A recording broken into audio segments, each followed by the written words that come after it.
পাকিস্তানের বিশ্বকাপ জয়ী অধিনায়ক ইমরান খান গত ২.৫ বছর ধরে কারাগারে বন্দী। সম্প্রতি খবর ছড়িয়েছে যে কারাবন্দী এই কিংবদন্তির স্বাস্থ্যের অবনতি হয়েছে এবং তার চোখের দৃষ্টিশক্তি কমে যাচ্ছে।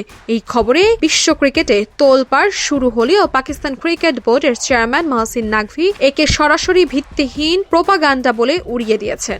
ইমরানের অসুস্থতা নিয়ে যখন সারা বিশ্ব চিন্তিত, তখন পিসিবি চেয়ারম্যান মহসিন নাকভি এক সংবাদ সম্মেলনে উল্টো অভিযোগ তুলেছেন। তিনি দাবি করেছেন ইমরানের অসুস্থতার খবরটি সাজানো। নাকভি জানান, সরকার উন্নত চিকিৎসার ব্যবস্থা করতে চাইলেও ইমরানের পরিবার ও তার দল তাতে বাধা দিচ্ছে। তার মতে রাজনৈতিক ফায়দা লুটতে এই অসুস্থতার খবর ছড়ানো হচ্ছে। এমনকি ইমরানের বোন আলিমা খানকেও এই বিলম্বের জন্য দায়ী করেন তিনি। এদিকে ইমরানের চোখে জ্যোতি কমে যাওয়ার খবরে চুপ করে নেই ক্রিকেট বিশ্বের রথী মহারথীরা।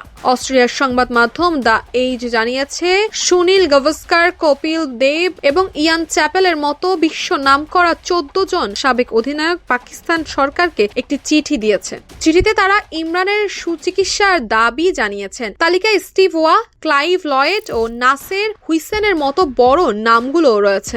ইমরান খানের হাত ধরে ক্রিকেটে আসা কিংবদন্তি পেসার ওয়াসিম আকরাম তার প্রিয় অধিনায়কের এই অবস্থায় ভেঙে পড়েছেন। সামাজিক যোগাযোগ মাধ্যমে তিনি লিখেছেন, আমাদের অধিনায়ক ইমরান খানের স্বাস্থ্যের খবর শুনে আমার হৃদয় ভেঙে যাচ্ছে। আশা করি কর্তৃপক্ষ বিষয়টিকে গুরুত্ব দিয়ে দ্রুত সুচিকিৎসার ব্যবস্থা করবে। সব মিলিয়ে ইমরানের স্বাস্থ্য নিয়ে এখন রহস্য ঘনীভূত হচ্ছে। এদিকে পরিবারের দাবি তাকে ব্যক্তিগত ডাক্তার দেখানো হচ্ছে না, অন্যদিকে সরকারের দাবি পুরো বিষয়টি আসলে রাজনৈতিক প্রোপাগান্ডা।